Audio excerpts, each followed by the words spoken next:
ધોળકામાં ખેડૂતો પોતાની માંગણીઓને લઈને કલેક્ટર કચેરીએ પહોંચ્યા છે। ખેતીની જમીન બચાવવા માટે ખેડૂતોએ અમદાવાદ કલેક્ટર કચેરીએ વિરોધ કર્યો। ગામમાં સરકારી પડતર જમીનમાં આ પ્રોજેક્ટ લગાવવામાં આવે તેવી માંગ કરી।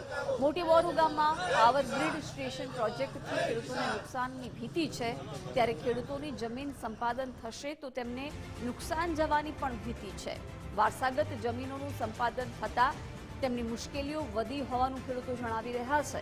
કોઈ પણ ભોગે અમે અમારી જમીન પાવર ગ્રીડ પ્રોજેક્ટ માટે નહીં આપીએ તેવું ખેડૂતોએ જણાવ્યું। અમારો વિરોધ છે ખેતીની અમારી માલિકીની સારામાં સારી જમીન છે, જેમાં છાશિયા ઘઉં, ડાંગર અને જીરું જેવો પાક થાય છે।